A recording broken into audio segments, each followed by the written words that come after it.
like I was talking about, that the GCOE ecosystem in India has been growing at a rapid pace, right?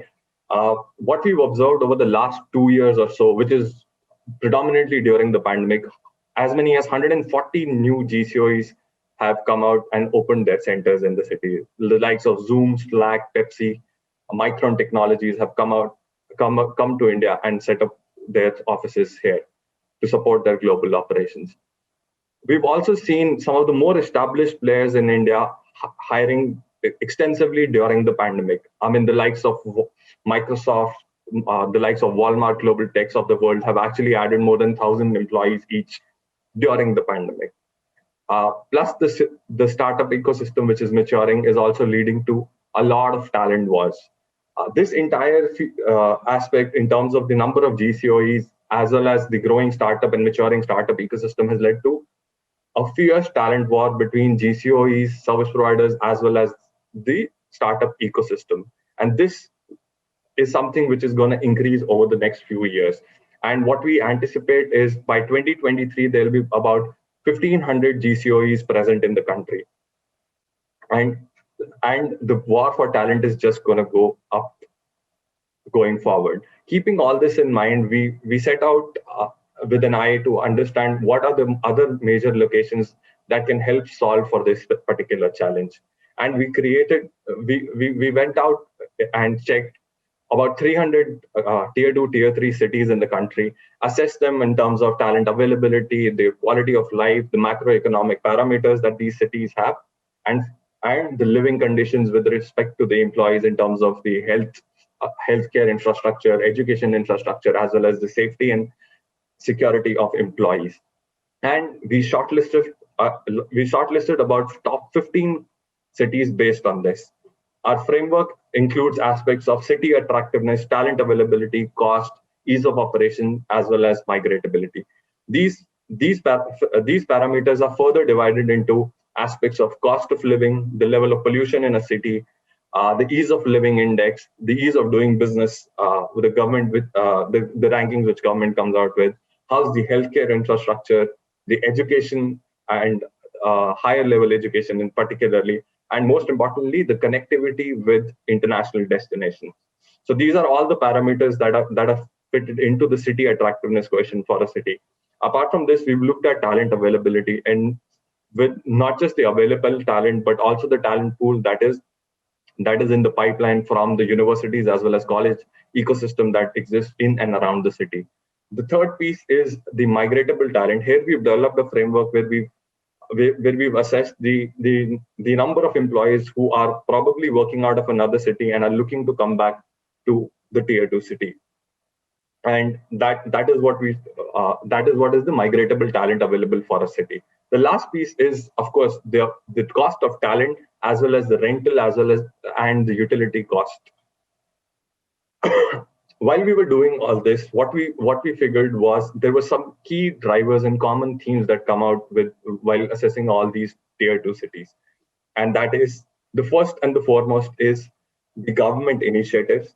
So what we've observed is government initiatives such as Gift City in Gandhinagar, which is next to Ahmedabad, FinTech Valley in Vizag, and the recently announced Beyond Bengaluru initiative by Government of Karnataka. These initiatives will have helped a lot of GCOs come up and set up operations in the past. Beyond Bengaluru is again one such initiative where we expect multiple GCOs to actually look at the incentives that are being offered by the Government of Karnataka, and we expect the cities that are covered as part of Beyond Bengaluru, which is Mysore, Madurai, Shivamogga, Hubli, to actually pick up with respect to GCOEs as a common location. The next thing that we observed is the improving quality of life in tier 2 cities. So 5 of the top 10 cities in the ease of living index in this year were actually part of the top 15 cities that we've covered. So in terms of quality of life, these tier 2 cities are in fact doing a lot better than a lot of tier 1 cities as well. So that's another common driver that we've observed. The next piece is, as much as 2 million skilled workforce in the IT, BPM, and R&D space exists in these tier 2 cities. top 15 tier 2 cities currently. So that's a lot of talent which is already based out of these locations, and the service provider ecosystem is already present. I mean, most of the service providers have already explored these emerging locations and some of them have centers as high as 5,000 employees. For example, HCL has a 5,000 seater center in Madurai, and they've managed to scale that center in less than 5 years. They set out in 2017, and today they are more than 5,000 employees. So that tells you, the availability of talent is there, and it is actually growing.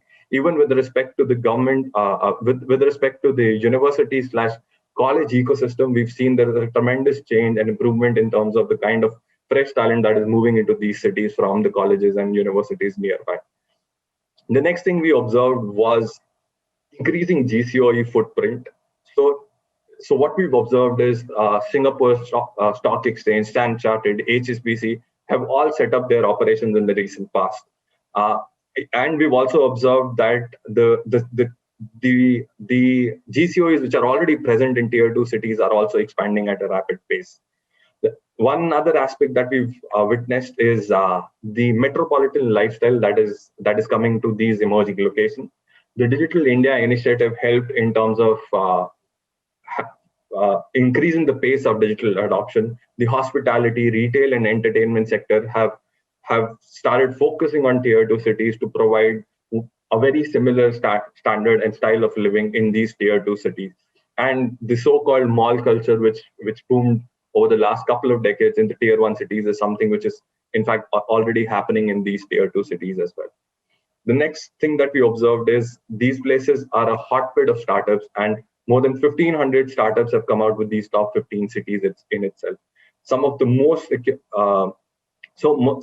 successful and prominent startups that have come out from the ecosystem is the likes of Automation Anywhere. We've seen the likes of Jugnu coming from Chandigarh, Beardo from Ahmedabad, Lending Cart again from Ahmedabad. So a lot of good pedigree startup ecosystem exists in these locations, and we've seen that with startups raising multi-million-dollar deals as well. So that's something which is common across most of these cities, and that's expected to increase further. The next thing is infrastructure. We've seen the Smart City initiative really increase the pace of infrastructure adoption in these emerging cities. What we've observed is multiple cities already, so 6 out of the 15 cities already either have a working metro. For example, Jaipur and Ahmedabad already have a working metro, and 4 cities already either are in the process of opening up their metro services or are just about to. Sorry.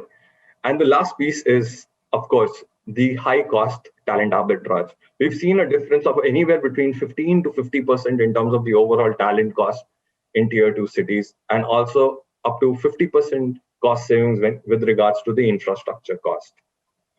So now I'll get into the details of the top 5 cities that we've analyzed. And the first one on that list is Vizag. So Vizag, in fact, already had the FinTech Valley initiative that was announced by the previous government. It did not fly off really well because there was a change in government. However, what we've observed is the new government has finally started looking at Vizag as an alternative destination and has announced that Vizag will be the executive capital. The already installed talent, which is based out of Vizag, is close to 140,000 in terms of IT R&D in these BPM space. We've seen GCOEs already exist in these. There are 3 GCOEs that are already there in this city, and about 30 startups exist. The city does well in terms of the ease of doing business, because Andhra Pradesh government has always been focused in terms of providing the best to the business to grow the number of jobs. And we've seen that in the past with Hyderabad as well. I think it came out really well, and now the focus has shifted to Vizag. So we expect this to really pick up. And even with regards to the cost index, in fact, Vizag is actually second on the list of the 15 cities that we observed. The next city is an all-rounder with respect to its overall attractiveness. It's done well in terms of all the 5 parameters that we looked at, there are 9 GCOEs which are already present. The installed talent pool is close to 170,000 employees. Multiple startups have actually come out of this space. They have one of the largest startup incubation center in Asia that is based out of Jaipur. And startups such as Car Dekho have actually come out of Jaipur. The city is an all-rounder, as I mentioned. It is ranked third in terms of the overall talent index and as well as connectivity index, due to it being due to it being a hot tourist destination. One interesting aspect of Jaipur is the availability of finance and accounting professionals. So in fact, if you look at the toppers in terms of the chartered accountancy tests which are done by ICAI, what we've observed is over the last almost decade, in the top 10, you would always see somebody from Jaipur. In fact, last month when the list came out, it was just one. It was the first instance where there was nobody in the top 10. However, 20% of the top 50 in the ICAI top 50 for the country, the chartered accountants were actually coming from Jaipur. So the city already has a lot of finance and accounting professionals, and that's also visible with regards to a lot of BFS GCOEs having set up operations there. So that's something what we've observed and is interesting about Jaipur as a location. The likes of Deutsche Bank, MetLife already have their centers in Jaipur. Moving on to the top 3 cities. The third city in terms of our ranking is Chandigarh, the northernmost city that offers IT, BPM, and R&D workforce. The city enjoys. There is a talent pool of almost 178,000 people that is already there in the city. The other thing that we've observed is multiple GCOEs have presence in the city, and they've been present for more than a decade. We've seen, the likes of Quark Software being in the city from 1999. So that's really early in terms of even the GCOE adoption. And they've been there and they've sustained themselves in Chandigarh. Chandigarh also has a good tech startup ecosystem. I mentioned Jugnu as a startup. Jugnu is something similar to Ola, but it focuses more on the 3-wheeler domain, where they provide an aggregation service for 3-wheelers and hyper-local deliveries as well. It is the first planned city and ranks at the top in terms of the healthcare index, something which has been really important over the last 1.5 years. And Chandigarh tops the list and that's thanks to the presence of Government Medical College in Chandigarh as well as PGIMR in Chandigarh. So that's what has ensured that there is good amount of healthcare infrastructure which is already there in the city. What we've also observed is the fact that the education institutes in and around the city are some of the top education institutes are actually present in and around the city. That's also ensured a good pipeline of talent coming into the city. One interesting thing about Chandigarh is due to the location and no other major city offering the IT, BPM, R&D domain jobs, what we've seen is people from Punjab, some parts of Haryana, Uttarakhand, Himachal, and even the erstwhile state of J&K prefer this as a location because they can come home and be closer to home. And the road infrastructure in and around Chandigarh is one of the best in the country.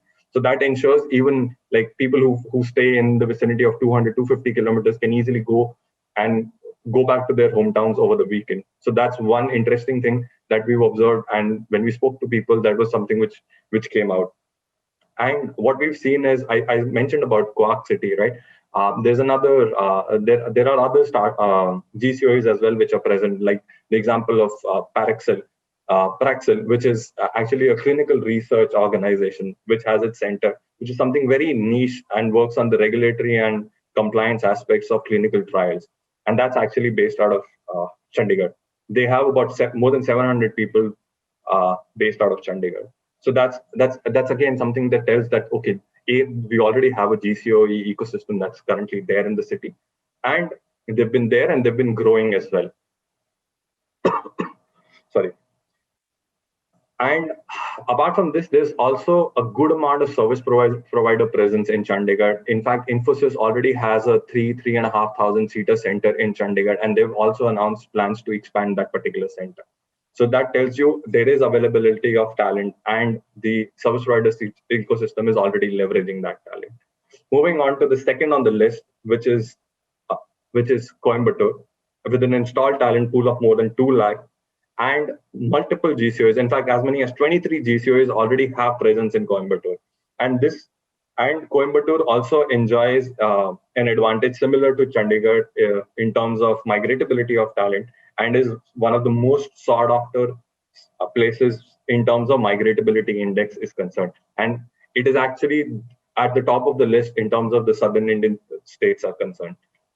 What we've seen in terms of Coimbatore, the biggest advantage is the amount of engineering colleges that are based in and around the city. As many as 87 engineering colleges are actually based out of Coimbatore, which ensures a, a, a, a fresh talent pipeline in the city like no other. No other city has as many number of engineering colleges and the kind of pipeline in terms of the fresh talent moving into the city. We've already seen, there are many GCOs. We've already seen successful stories in terms of GCO ecosystem with the likes of Robert Bosch and Schlumberger having more than 1,000-seater center. In fact, Robert Bosch has close to 5,000 people in the city. So that tells you, okay, if organizations really pick a location and work towards making it a successful story, there are examples in the GCO ecosystem who've already done that. And I'm happy to say that we also have the center head for Coimbatore who will be sharing his experience today. So I'll not get into details in terms of what Robert Bosch is doing here. In terms of Schlumberger, it has its presence in the city due to its acquisition of Cameroon, and has a large presence of R&D and is scaling its IT operations as well in the city because of the advantages that they've seen. In terms of connectivity, also, Coimbatore is well connected with majority of tier 1 cities in the country, as well as internationally, especially with the Middle East. So moving to the top of the line in terms of the tier 2 cities, that's done really well. With an installed talent pool of nearly 4 lakh employees and the presence of nearly 34 GCOs and 300 tech startups in the city, Ahmedabad tops the list. And something that has really worked well for Ahmedabad is actually the government incentivization programs. The government of Gujarat has been really up in terms of supporting businesses to come and set up their operations in India. So if I give you the example of GIFT City was, something which was touted as, okay, a failure in terms of the government not really being able to pick it up because it was announced in 2009. And probably almost for 7-8 years, there was not much development happening due to the GIFT City initiative per se, and not many MNCs had actually opened offices there. However, what we've seen is over the last few years, with the likes of Bank of America coming up and setting up shop, and multiple other organizations, in fact, going out and setting up shops in GIFT City, has ensured that the government is actually rolling out the second phase of GIFT City with an initial investment of 4,000 crores. So that's something which has really worked well for Ahmedabad as a location. And the GCOs have also acknowledged the fact and have gone ahead and set up their operations in these cities. In terms of the kind of work we've seen that has really flown in to Ahmedabad, it is actually diverse. We've seen because of the GIFT City, a lot of finance and accounting organizations, DFS organizations go up and set up shops there. And it's not just finance and accounting that they're working on. They're also working on software product development and other aspects that is supporting their global operations. Apart from obviously reconciliation, accounting, and other aspects which are required for a general banking operations, right? Another aspect that we've seen is there is presence of cutting edge tech companies as well in the city. We've seen the likes of Oracle also come and set up shop there. So that's also something which goes well in terms of the well-rounded ecosystem that Ahmedabad has to offer. In fact, I'd like to give an example of an Indian industry, Indian company, which is Intas, which is headquartered in Ahmedabad. It's all R&D, healthcare related R&D and clinical trial related work out of the city. So that tells you, I mean, there is ecosystem there. There are people who are skilled in that particular domain, which are already present. And Ahmedabad has one unique advantage in terms of the overall 15 cities that we've seen. It has one of the highest number of experienced talent pool that is based out of the city. So that's about the top 5 cities. I've covered it in real brief due to the paucity of time. This is the view of the other cities that are that have also made it to the cut. We've got the likes of Nagpur, Bhubaneswar, Indore, Goa, Mysore. Mysore, in fact, is a new entry in the top 15, and the likes of Vadodara, Surat, Kochi as well in the city. So that this is basically a view in terms of what all is present and what are the top cities that you can look at in terms of if you're exploring a tier 2 opportunity. This is an overview in terms of the landscape. So here I'm basically trying to give a comparative analysis of the top 5 emerging cities. So what we've said, I've already discussed Ahmedabad, Coimbatore and Chandigarh in detail. Jaipur and Visakhapatnam are other 2 cities which have a well-rounded ecosystem available in terms of say the landscape, in terms of city attractiveness, even in terms of ease of living aspect. So what we've seen is these cities have really done well, and in fact Visakhapatnam picked up both its ease of doing business as well as ease of living ranking over the last year. So that's ensured its entry into the top 5. Sorry. Moving on to okay. So one interesting thing about Visakhapatnam I forgot to mention was so Visakhapatnam is one unique example of a city doing really well during the pandemic. In fact, Visakhapatnam witnessed as many as 10,000 new jobs created in the IT BPM sector during the pandemic in the last year. So that tells you, I mean, there is a talent available, and GCOEs as well as the service provider ecosystem has gone ahead and hired the talent. In fact, there's a BPM organization by the name of Patra, which had its headquarters in Bangalore. It moved entire operations from Bangalore to Visakhapatnam during the pandemic, and they've actually now shifted their base to Visakhapatnam, and that's due to the fact that the city did really well in terms of managing the pandemic. Talking about the pandemic, what was the impact of the pandemic on the tier 2 landscape? So in terms of, in terms of the major impact, the first thing that worked really well for tier 2 cities is the reverse migration. We've all observed the fact that most of the employees have actually gone back to their native land. So that's actually worked as a boon for tier 2 cities or these emerging cities. What we've also observed, or when we spoke to people who moved back to these cities, is the willingness of the talent that has moved to these tier 2 cities to stay back if the right amount and right kind of opportunities come their way. The second thing that we've observed is access to better healthcare infrastructure and overall well-being. What we've observed is these cities have predominantly done better than the tier 1 cities in terms of, not just in terms of the number of cases per thousand in a city, but also in terms of vaccination programs as well. The second thing that we've observed is the overall focus on mental well-being and support structure has increased.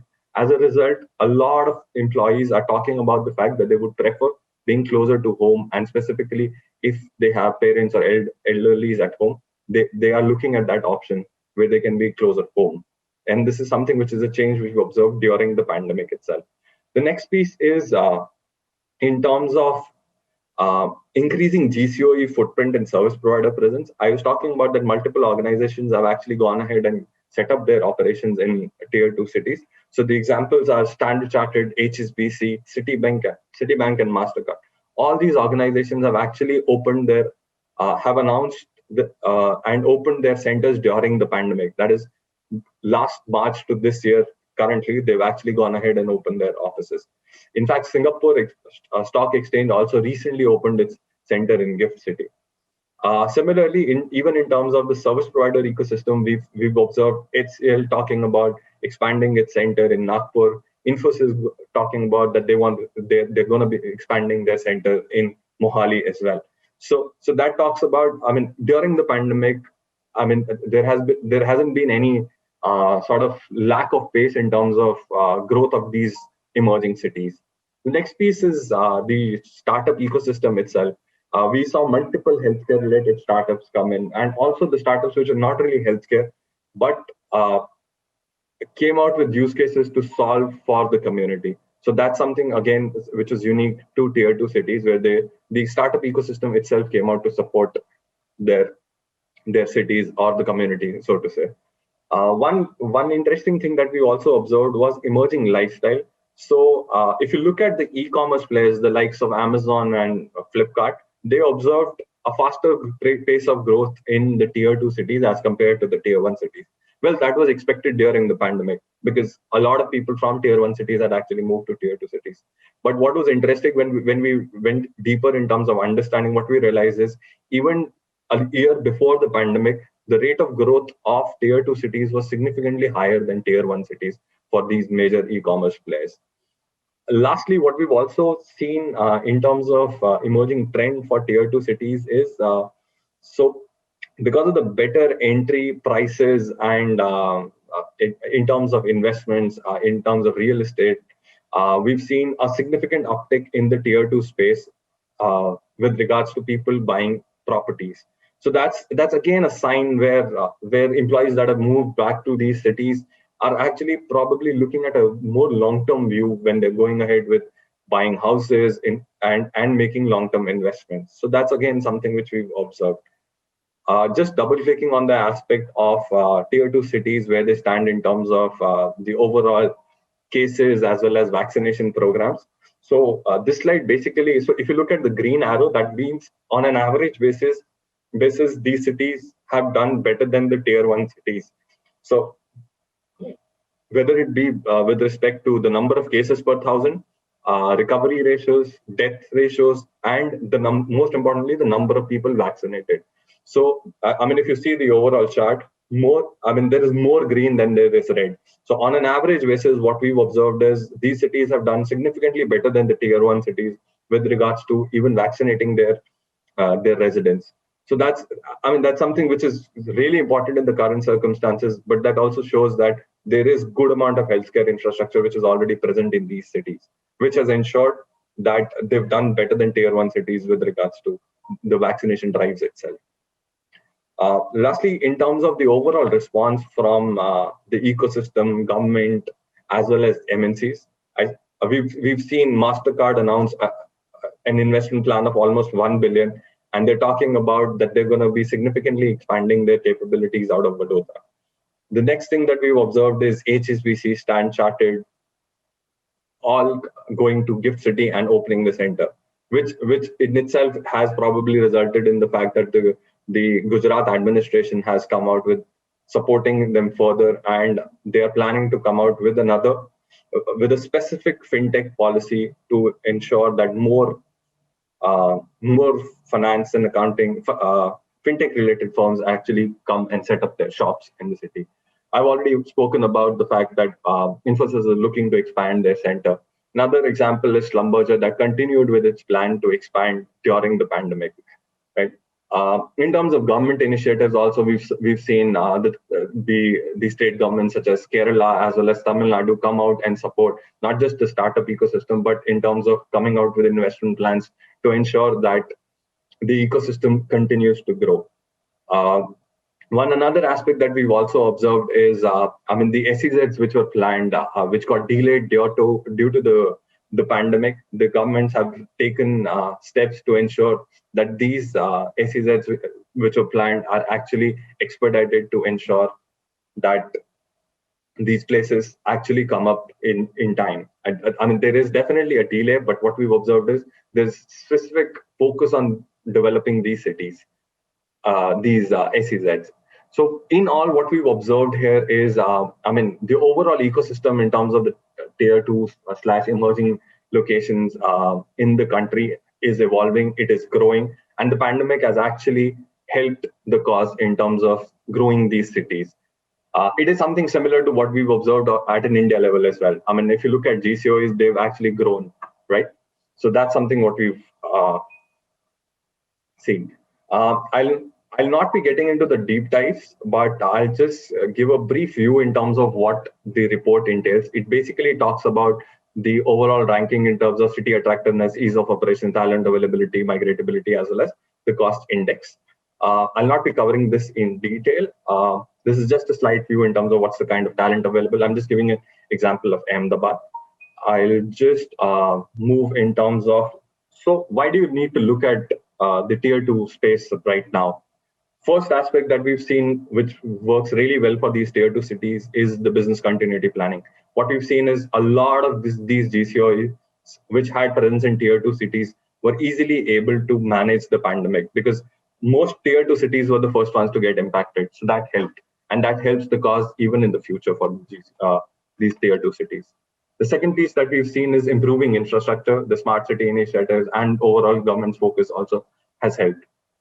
There's large presence of service providers that's already there. We've seen centers as big as 5,000 in some of these cities. The lower competition, I mean, number of GCOs present in these locations are still at a nascent stage. So that's a good time to kind of look at GCOs moving into these cities. Next thing is the government is rolling out a red carpet. They're providing incentives to kind of set up operations. So that's a unique time to kind of go there. And lastly, and most importantly, employees are there and they're showing willingness to stay. So that's something which is extremely important. And we feel that it is the best time to kind of look at this as an alternate location strategy. However, there are certain challenges. What we've seen is some common pitfalls like lack of clearly defined center charter, which becomes a problem for a tier 2 location. What we've observed is, I mean, the organizations do have a first couple of year plan in terms of what they want to achieve out of the center, but over a longer period of time, it somehow fizzles out and the center then loses its value. So that's a very common pitfall that we've observed. The second piece is an ill-equipped or ill-equipped program management team. This is important in terms of initial setup stage itself. So you need to have the right governance structure and model in place to ensure that the program management team is actually equipped to handle and take decisions in terms of expediting the process of setting up tier 2 locations and do not have to reach back to say the HQ to kind of take even small decisions. The third piece is a well-rounded communication strategy that is lacking. So what we've observed is a lot of these places, a lot of the GCOs have suffered in terms of coming out with frequently asked questions, right compensation and benefit strategies in place to ensure that if you are giving the opportunity to employees to move to tier 2 locations, what all needs to be kind of provided to the employees, and that has to be explained well. So that's something which we've seen. Lastly, what we've seen is an ill-informed talent acquisition strategy in itself. So not knowing the landscape of the city that you're going to is a common pitfall. I mean, realizing what is the core of the city and what is it that is inherent to the city that can help the GCOE setup and scale is important. Also, figuring out what can be the best tier 1 location which can become a feeder city for talent to move back. People who are looking to come back to these cities. So, for example, if you look at Mysore, might have some population from Bangalore which will be open to the idea of moving back to their hometowns. So that's a very important aspect that GCOEs need to consider apart from looking at the university and college ecosystem in these cities. And for this purpose itself, we've actually developed a holistic framework to help GCOEs circumvent these challenges to establish a center and scale it.